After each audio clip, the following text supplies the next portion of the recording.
As you can see, the barber shops are all closed here in Seattle, so I'm rocking my pandemic hair. What I have now I refer to as the Art Garfunkel, and pretty soon I will be escalating to the Albert Einstein. So you can watch that as everything progresses. So right now I am trying to get Kyle and Clint into the broadcast. Let me go to YouTube. I was just muted.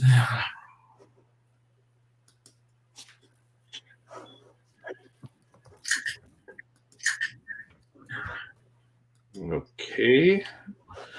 And looks like YouTube is streaming.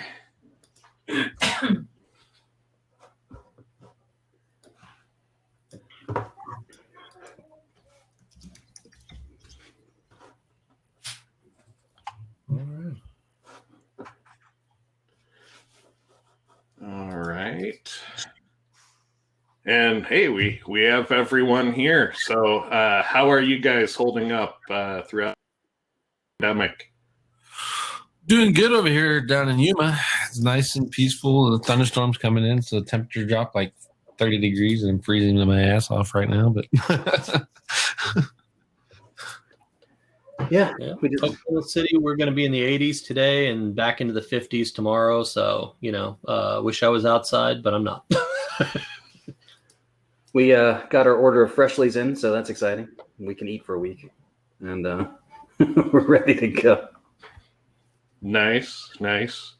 Yeah, we've been doing the curbside pickup of groceries at our local big box store. That seems to be a working solution.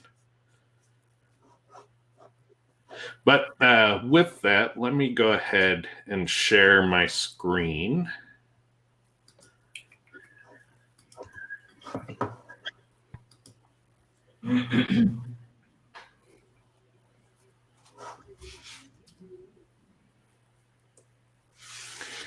Okay, and I will turn off my camera so we're showing the slides on YouTube. And thank you everyone for joining us for episode 56. Today we have a discussion topic. We're going to be talking about detecting Google updates and the new capabilities that we're creating and the implications of what that means for SEOs. And so we brought on Lee Witcher to talk about some of the implications of what we're doing with these systems. So a little boilerplate to start. If you haven't heard about Internet Marketing Gold, you should check it out. We have tons of content and absolutely massive community. I know it says 1,500 members, but that number is way outdated. So just check it out. If you haven't gone and checked it out in a while, there are courses, there are videos, there are articles, there are Q&A topics. There's just so much there to consume, and you'd be crazy not to at least explore it. The fun thing about it too is that there's a giant search bar at the top when you log in on top of your feed, and anything that you have a question about, you can put in, and there's probably some answers via headlines, via topics, courses that you have access to, etc. It's a really nice resource. Yeah, and if there isn't, if you're having trouble finding it, just find the most appropriate topic and ask the question, and 2,000 of your industry peers will chime in. So it's a huge resource. You gotta make use of it. So a lot of people may have heard that Coralight is coming out. I'm going to have a free webinar talking about how I use it and what it's capable of doing. And so this will be a week from tomorrow, so at 9 a.m. Pacific time. and follow this link to register if you want to learn more about what this software could do for you. Another thing that happened about a week ago, Google published the 2019 Webmaster Conference videos, and I had no idea what they were doing at that conference because I didn't attend it. And for years, I've seen videos come out of that, but it's always been really weak, watered down SMX-like content. Drink the Kool-Aid, build good content, and people will flock to you, and, that type of crap. But this time it was different. They said they were doing it different for this conference to add transparency for the community into what Google's doing. And I think they might have made a genuine effort to do that. And so I'm a little bit speechless because there was a lot of things that we've discovered in testing that were confirmed by Google engineers in these videos. There were some things that I think were accidental leaks on their part that just boggled my mind. I'm like, holy cow, did you just say what I think you said? And so if you haven't seen these videos and you're a technical SEO, you probably want to watch these and carefully. The great news is all of them is like an hour and a half. You can watch the whole thing in under 2 hours. I definitely went back and watched some of them several times. The Paul Haar one in particular was remarkable. So I would add this particular playlist to the must-watch videos for SEO, education. This combined with the Paul Haar video on how search works are an excellent primer. Now, don't take it all as truth, trust but verify, so do the testing. Or if you're not doing the testing, find people who are, we have a community, you should leverage that. Have you guys had a chance to watch any of these yet? Well, I had planned on taking Saturday afternoon off, and then I started getting a series of messages from you, Ted, and then I started watching these things. Next thing you know, I'm making notes, and I'm going, holy moly, did they actually say what I think they said? And so there was a lot. It took longer than 2 hours because I kept stopping and writing notes and rewinding and, that kind of thing. So it was a lot of good stuff in there. I personally haven't watched because I have Lee and Ted that will watch for me and just tell me the good parts. There's a lot of good parts. Like, I neglected tons of gems because they taught me how to detect a new kind of Google update from these videos. And I think that was one of the accidental leaks, was something they said was like, oh, that's how that works. And yeah, I mean, these are must-watch videos. If you're a serious SEO, at some point you need to go watch these. So we're talking about detecting updates, and you guys have known for a while that we've been, a little bit successful in predicting big updates from Google. Because we look for tells that Google has in their search architecture. And so, like a bad poker player, Google has these tells when they're about to do something big. And it's not so much about the ranking fluctuations like the SEO weather systems. And those are cool systems, but that's not what we're doing. We're looking more for the DevOps of what Google has to do a wide-scale propagation of new algorithms across their cloud infrastructure. And so when we see those tells, then we're like, hey, they're up to something. Google's on the move again.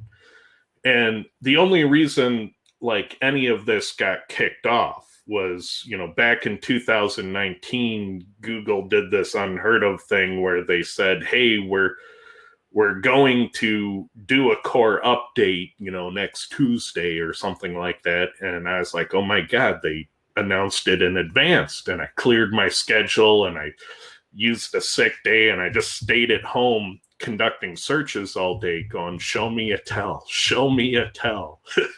And you know what? It took all day, but they showed me a tell. And so I've been using that. And I think other people who, my theory is other people who have been successful at predicting updates and pretending to be Google employees have probably stumbled across one of Google's tells. And so if you're wondering, are they a Google employee? Probably not, because there are NDAs out the wazoos and very scary lawyers who can enforce them. And so if you were a Google employee, you're not going to be leaking information like that, not for very long. So, I suspect that, people that are able to predict a large scale update event have also figured out these tells. So I don't think for a minute that we are the first people to discover these tells, because I don't think that's true. But I think there are relatively few people in the world who are looking at Google in this way. And so what we've found since we've started looking at Google this way is that there are 5 types of updates that we're aware of. And so there are HTML updates, which is, how do they code the presentation layer of the search results? And when Google updates that presentation of the search results, it's important because it breaks SEO tools that parse those results, which is typically rank trackers. So what happens is Google rolls out an update and everybody says, oh my God, I have, across the board ranking losses because the rank trackers don't parse the results anymore. So if you're aware of these kinds of updates, you can say, oh, I wonder if it's an HTML update. Maybe I should manually check my keywords. Oh, in fact, none of the rankings have changed. I don't need to go crazy because my rank tracker broke. Algorithm updates are basically when the measurable components of your ranking score in Google change, like they get different coefficients or weightings.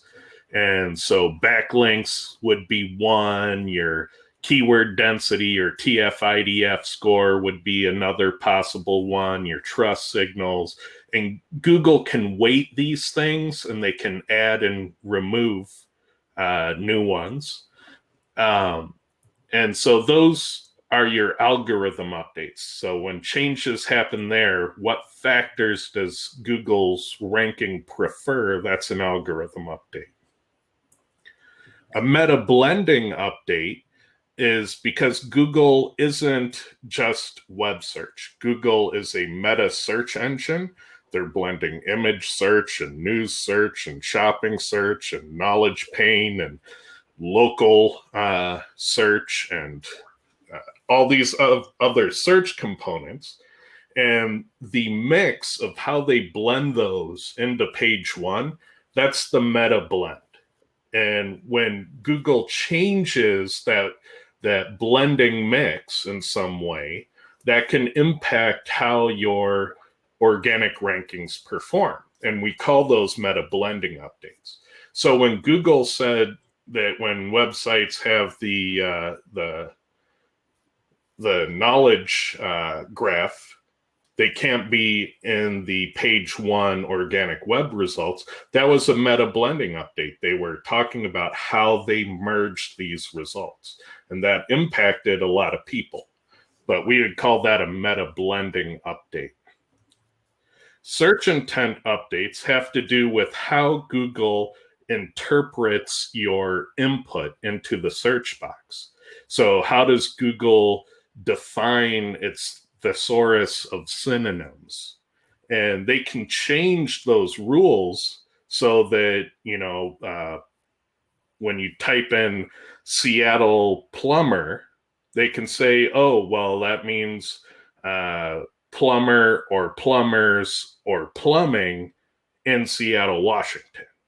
But they could put in other synonyms if they wanted to too, or they could take some away. And whenever they change that logic of what they think your search should mean, that's a search intent update. And then the final one is the architecture update, when Google installs faster servers in their cloud, when they give us new systems like an updated search console, when they update the Chrome inside of Googlebot to a more recent version. Those are architecture updates, and they also impact what happens in search, but they're a lot more difficult to detect consistently. And so the reason there are 4 green and 1 red here is that the 4 green, we think we can measure, we can detect. The red one, we don't have an answer for yet. Any questions or thoughts on these? It's really, really cool to be able to see this, to think about from, I always come from a testing perspective first, how these are going to impact tests. And I think as we get on to the next slides, we'll be able to see how it impacts not only testing, but how you might structure your SEO. The other thing that I think about too is people always go on Facebook or Twitter and they're like, I think I was hit by an update. And me too, not me. But then the next question really should be, well, what type? Because we need to get specific about what type of update that might be and the implications that it has. And most people aren't even there. Yeah, exactly. And oftentimes it isn't just one. Like in January of this year, it was like 5 updates in that month, and they were spanning 3 different types. And so the more we understand this, the more we can characterize what Google was doing and how we should best respond to what they were doing. So what I'm showing you here is something that we're not opening up to the public. This is a view into our behind the scenes dashboard for real-time updates. And this dashboard has sections for different updates. So we can see that the Google algorithm updates are being monitored here, and the meta blending updates are being monitored here, and the search intent updates are being monitored here, and the HTML updates are over here. And we have our aggregate SEO weather being tracked here. So we have this spot where we can access the vital information that we're tracking so that we can then give an analysis to people. And one of the things we're doing in IMG is we're updating our alert system. Before, the alert system was an automated data dump into the community of here's measurements, here's measurements, here's measurements. But that wasn't really useful to people. That just drowned people in data. So now we're going more along the lines of having a meteorologist tell you the update weather, because we think that the explanation and the recommendations are really what you want. You don't really need to understand barometric pressure and cloud fronts and things of that nature. So we're going to start giving advisories instead of just publishing automated data. So that's a big change, but we wanted to discuss these things because we're going to be talking about these readings and giving recommendations based on them. And we want you to understand that we have this technology, we have this capability, and it's a continuation of, evidence-based measured SEO, We're just adding that to Google updates. So to start, if you're in IMG, you've seen our algorithm update alerts already. And the last time, we got near 50, it was the previous core update. And so we're pretty good at identifying big events using this metric. I don't want to talk about how we get this metric because that's kind of my secret and I would hate to lose it. So this is the only one I really don't want to give details into the inner workings. But this number, what it means to us is that Google is reprocessing the search results that are in the primary index. And so it's a percentage, what percentage of the primary index it appears they're reprocessing. So on this date, it looked like they were reprocessing 8% at one point during the day. And that's kind of small. We call that a small update. The largest I've seen was that one core update they announced in advance that kicked off all of my research and understanding. And that went up to 100%. And Ted, for perspective, when this hit 45 on a Friday, that next Monday is when Google announced the January core update. And then I think it was a month later, it hit 46, or a month and a half later, it hit 46. And that's when the whole GMB update happened, where they went through and wiped out millions of fake GMBs. Yep. And so we've had some pretty good success in recent months of detecting predicting their large updates.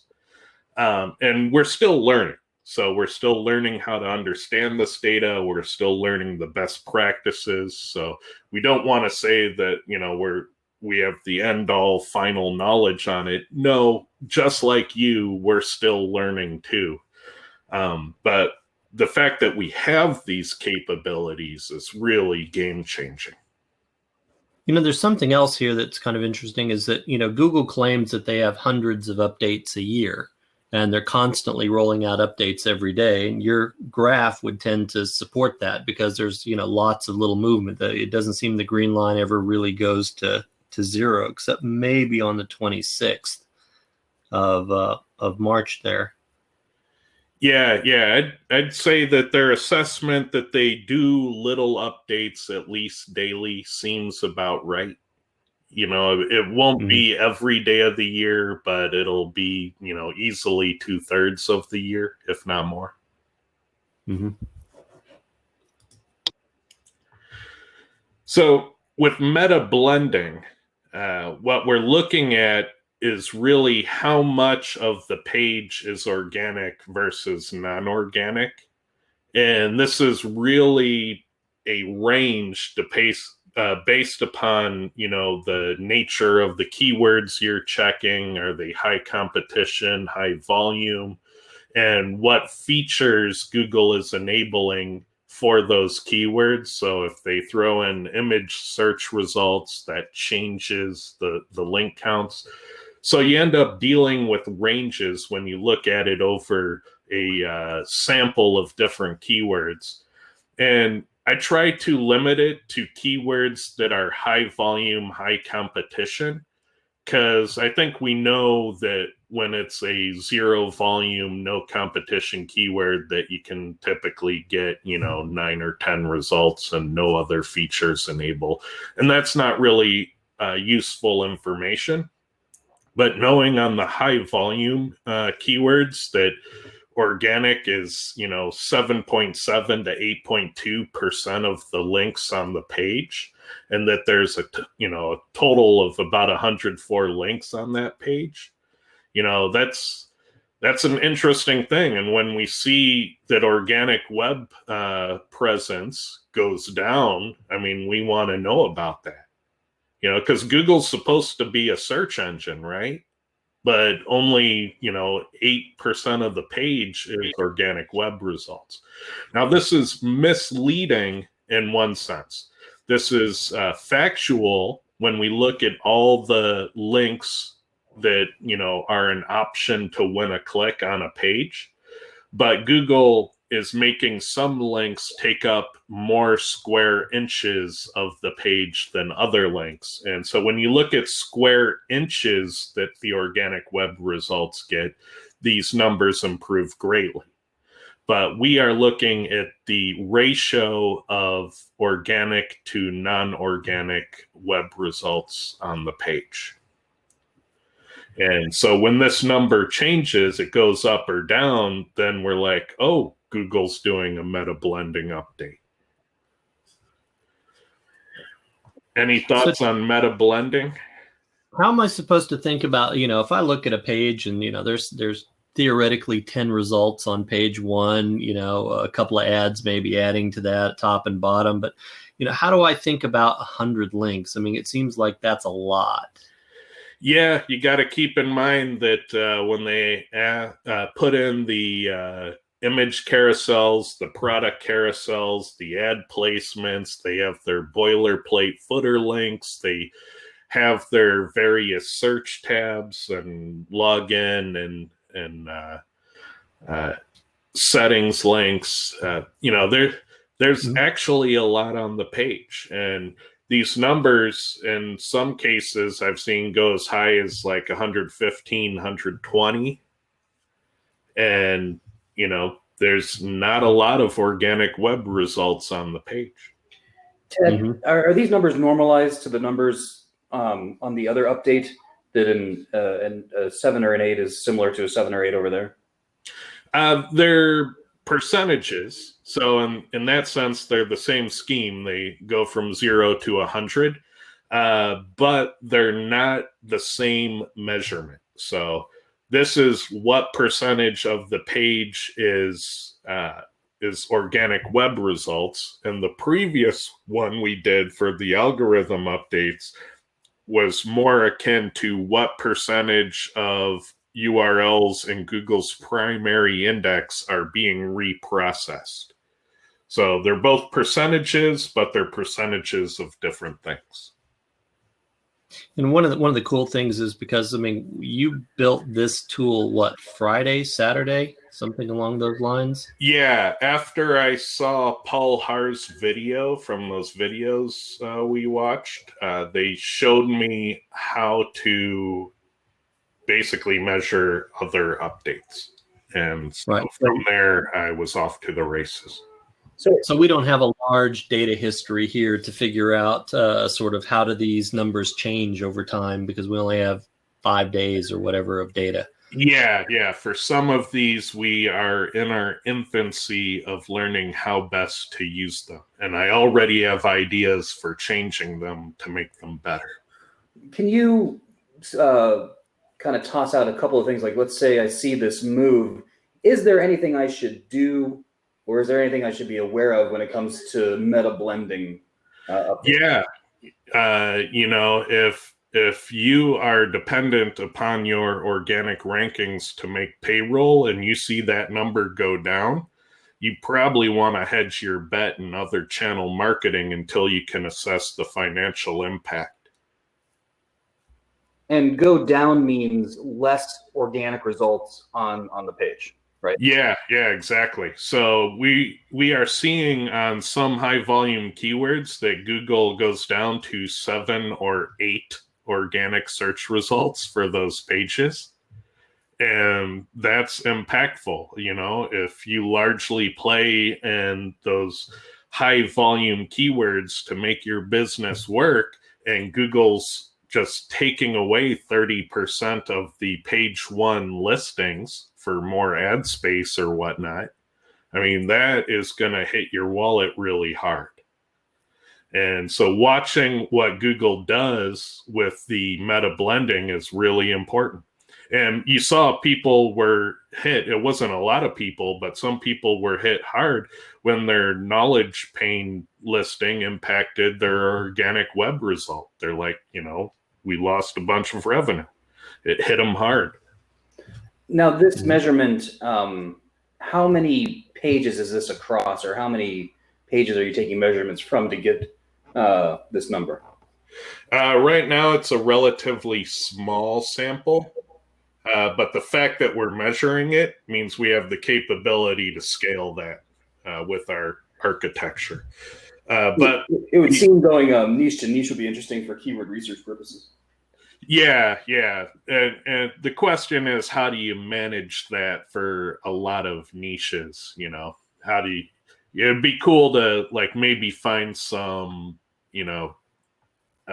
standard industries that are very popular and then make a sample of each industry.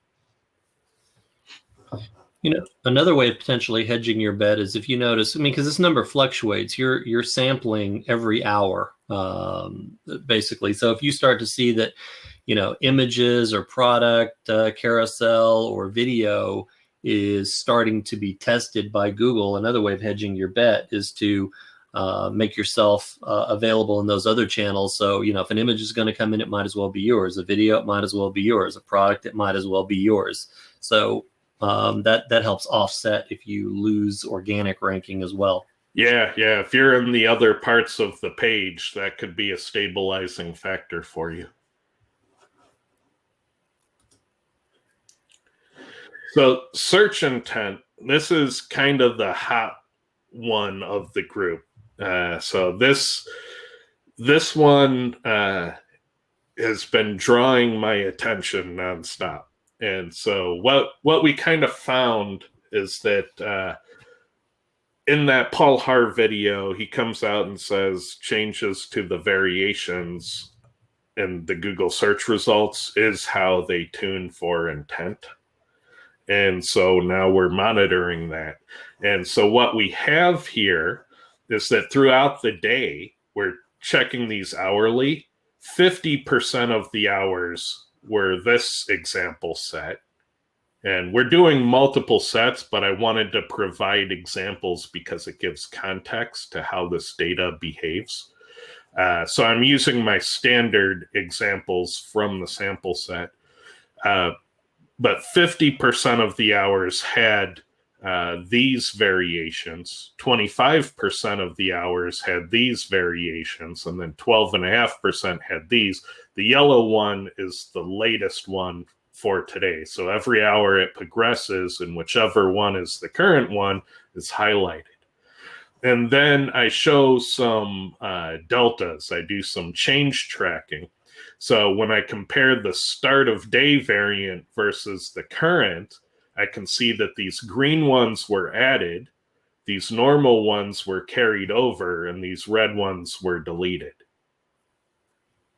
And so we're seeing this flip-flop because we'll see in, an hour or two again that these green ones will turn red and these red ones will turn green. And it's what that tells me is that there's this weird phenomenon happening. And maybe if you are over invested in these variations, that maybe that hurts your ability to have stable rankings. Maybe you need to double down on these ones that are across the board. Maybe it's another factor. Maybe it's algorithm updates are causing, 4 of the top 100 results to pop in and pop out of, the top 100 every hour. And as they do, these are changing. So what I need to do on my end is I need to normalize the hours, and then I will have better detection capability. But from an SEO side, I don't want to normalize the hours. I want to see what I'm seeing, because this middle part is how you get stability. These are the powerhouse ones that you really want to use. Because if you have, 10% keyword density on the normal ones, you're great. But if you're sharing that with these, then they're only going to be helping you part of the time if they're in fact being taken out of search intent value. But, this is a case where we don't know the best practice yet, but, this is very interesting. The fact that we're seeing variations change hourly is an important discovery, and we're trying to figure out what that means. Yeah, it's a very cool thing because there were a couple of major implications for me that came out of the videos that led to this. I mean, one, when you're looking at criminal defense popping in and out in your sample data here, it was in 50% of the time and out 50% of the time. If that held up over time, then it means maybe that if I had a criminal defense, a DUI attorney, I might want to have two different pages, a DUI page and a criminal defense page, so that they, traded places when the variants changed. And that's one potential use. The other one, Ted, you hit on a little bit earlier. We talked about Google has a synonym engine. And the synonyms, like for here, it's these variants. But one of the interesting things about the discussion was synonyms doesn't necessarily mean synonyms in our classic sense. So buy and sell were synonyms in the Google algorithm for some searches, because a page that was selling something would be good for somebody who was searching to buy something. Yeah. Their art form of synonyms is very different than like a dictionary thesaurus. Right. It's not the same definition of synonym because they're talking about intent of the people putting them the terms in. And they were talking about, they gave examples about how GM has different meaning based on the context of other words it appears with. So it's a general manager in baseball, and it's a brand of pickup truck, and it's genetically modified when you're talking about tortilla chips.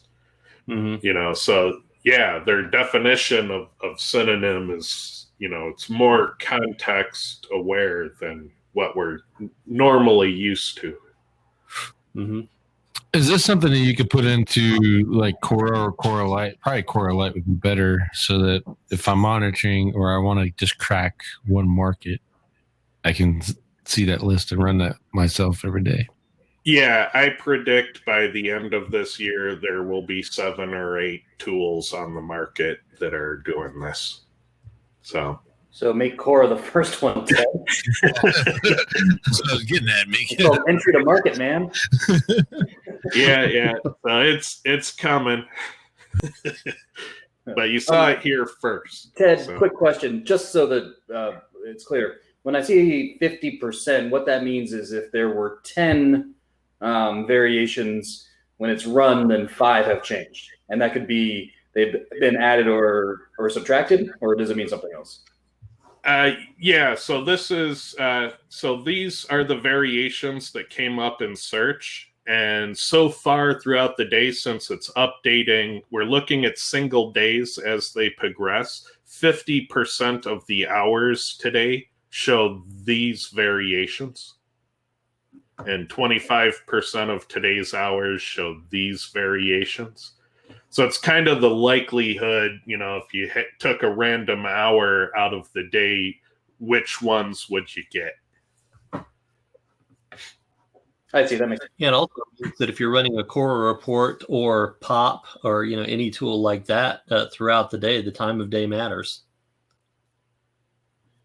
because your variance list changes. Yeah, that's what I was getting at. And Coralight would probably be able to better handle that, or maybe even a SaaS add-on, Ted, if you want to run something like that, and that you can just kind of throw your keywords that you're tracking in there, and it'll go through. And probably not a SaaS. I think you would have to do it so it's running on your own computer because of all the resources and stuff. But I think that would be awesome to have that, and then I can just have that, put it on my computer, have a schedule, and then give it some keywords and say, hey, let's watch this for a week and let's see what happens. And now instead of running 4 Cora reports, which it's only 15 minutes, or a Coralight, which is probably 3 to 5, I think is a video you had it down to. Yeah.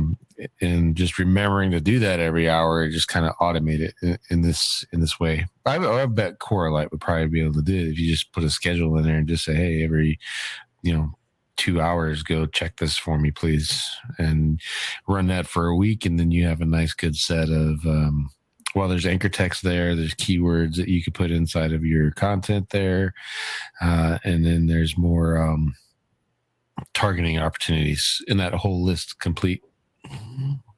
Yeah, and I'd say, the interesting value is, these are the ones you want to invest in heavily because these ones are part-time variations.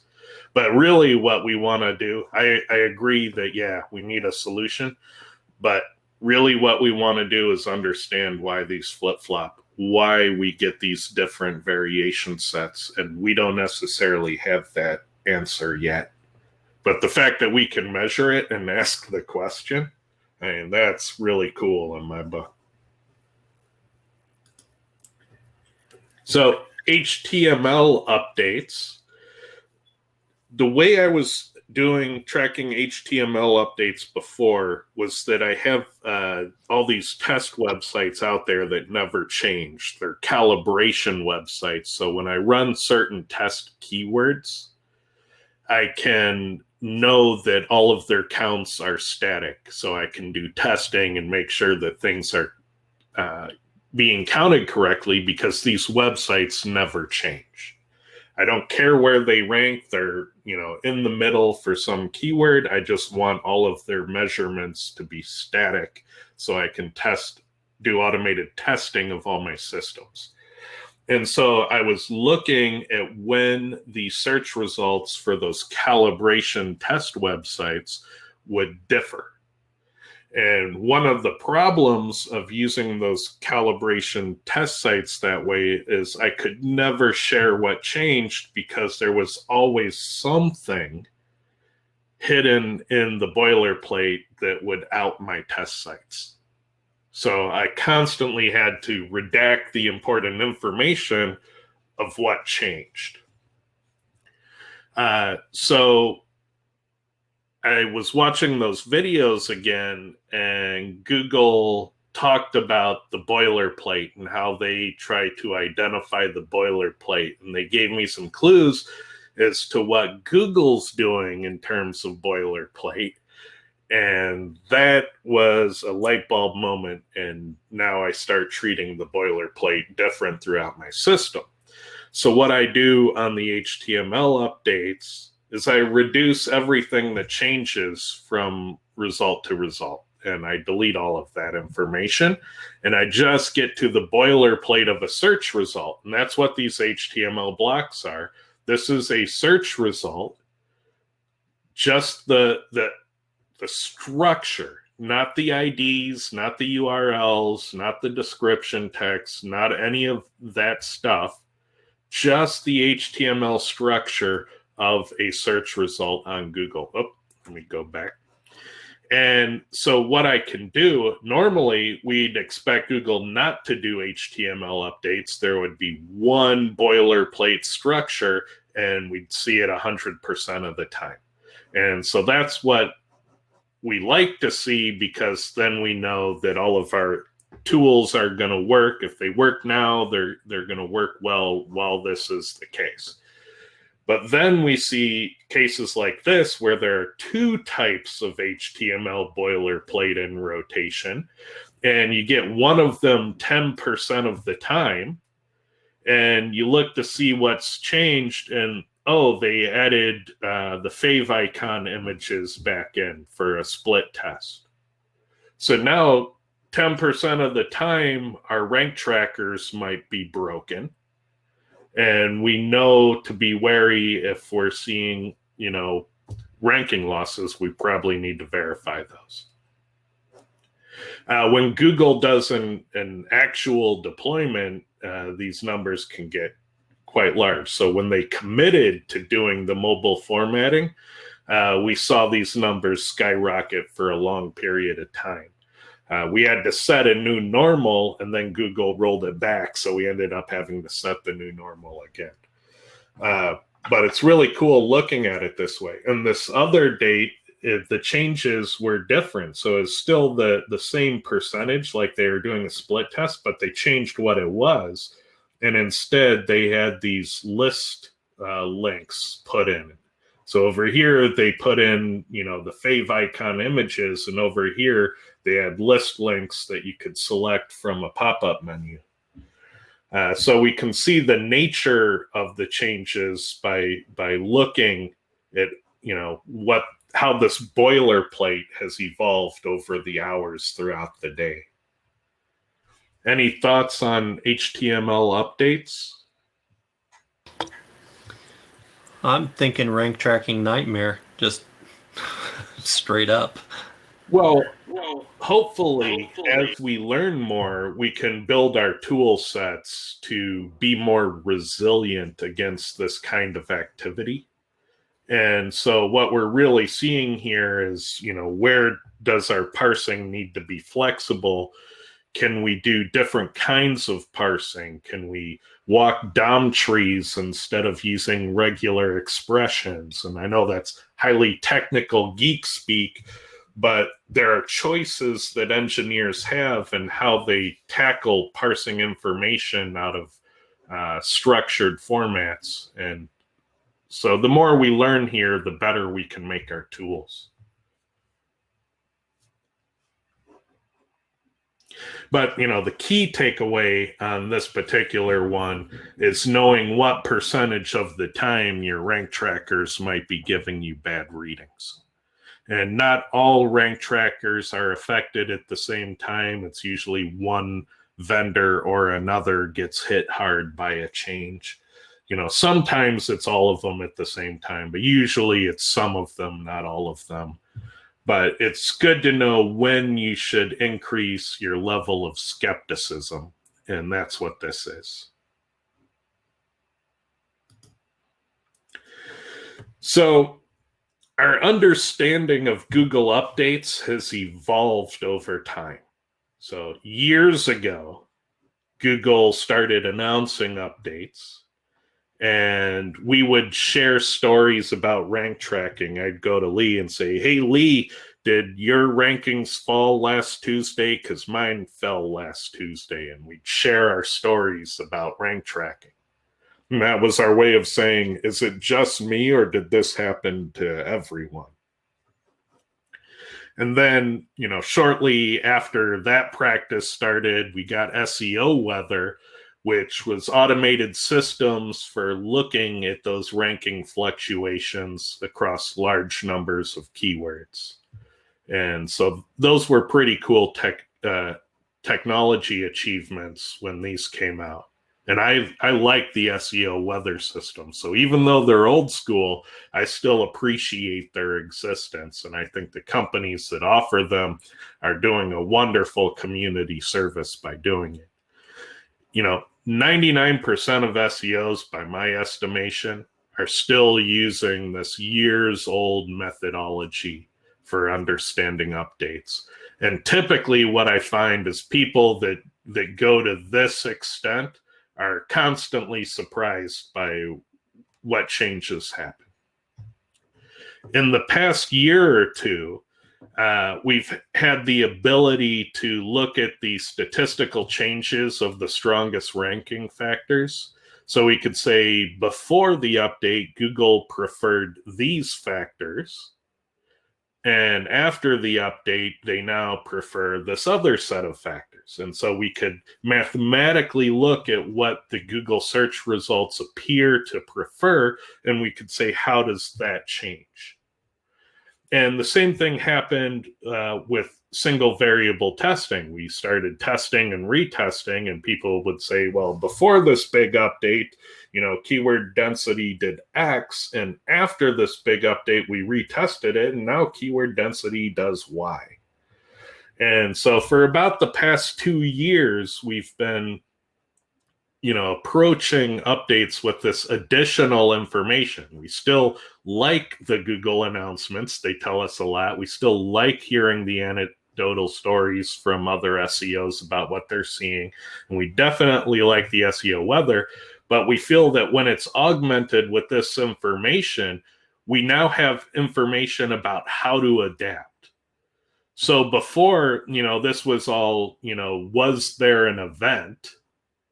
And then to that tool set, we started adding information. Well, how do we adapt to these updates?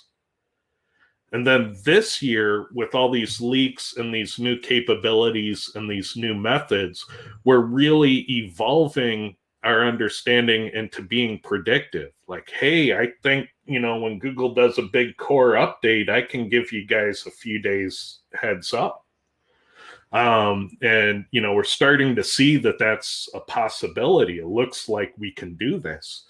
And with the other types of updates, as you can see, we're like, yeah, we think we can measure them, and we might be able to eventually be predictive with them, but at least we can alert them as we see them, which is a capability unto itself.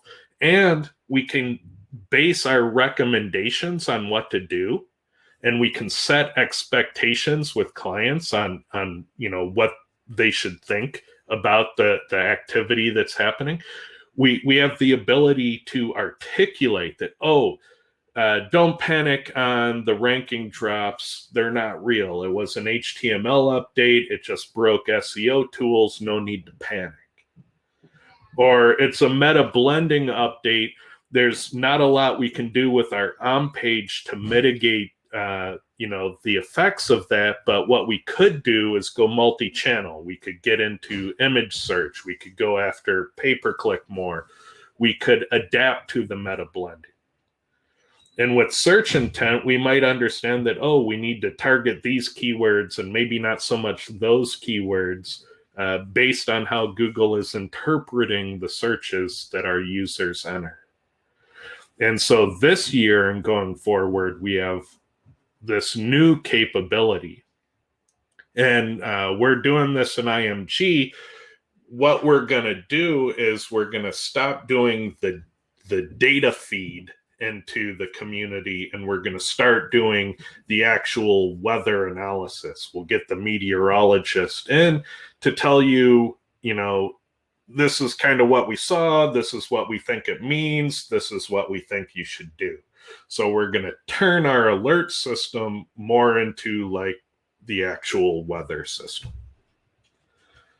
Any thoughts or ideas? I think this is, it gives a lot of context to what goes on. I mean, looking, for example, at this from a tester's perspective, if I look at the HTML updates going on, it may break rank trackers. So maybe my test isn't moving, or because of that, or maybe it is moving because of that. Meta blending, if they start to pop images in and, my site pops down a couple of positions and every other site pops down a couple of positions, it changes the correlation coefficients of the ranking factors. So, that can fluctuate throughout a day. And the same thing with search intent. Can switch, websites, web pages around, which can also affect the correlations of ranking factors. So I think, I've been looking at variability a lot in the past year and how to analyze things and test things in an environment that had this much variability. And I think that this gives, a perfect context for it.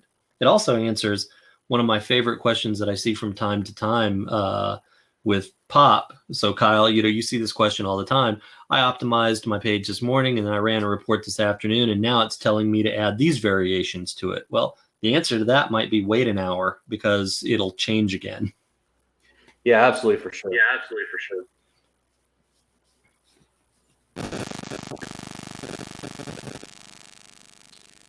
Ted, should we do the 5-minute wrap up?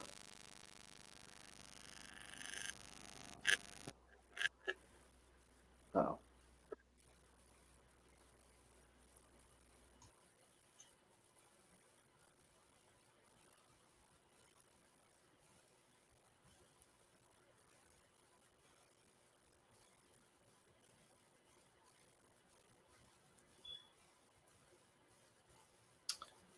Yeah, let's see. Oh, So, sorry, my mic was muted.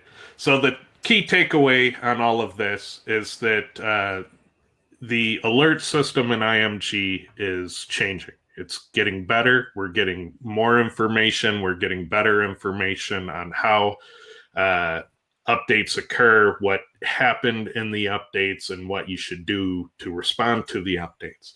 So we're going to switch from a data dump alert system into something that's more along the lines of crafted advisories from experts. And so as we learn more, we will add what we learn into our published advisories. And that's how the alert system is going to go forward. But hopefully you see that we are working with actual measurements. We are working with actual data to try and understand these events better. And so we'll be referencing these measurements and systems that we have behind the scenes and crafting and creating and communicating those advisories.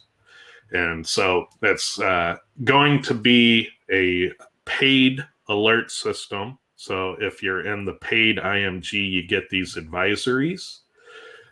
We still may give some information, but not as much information on the free side. It certainly won't be as frequent. It'll probably only be the, couple, 2, 3 big events of the year that we have to talk about with the community. So for most of the year, it'll be a paid service. And it's going to evolve. So, as we figure out how to better utilize this information, as we learn more about Google, it's going to change over time. And that's part of the reason why we don't want to commit to a data dump, is that the system's going to be evolving for a while as we learn more ourselves. And ultimately, it may have a set of tools that could have developed from this if the data proves to be useful. And let's see, should we answer some general questions?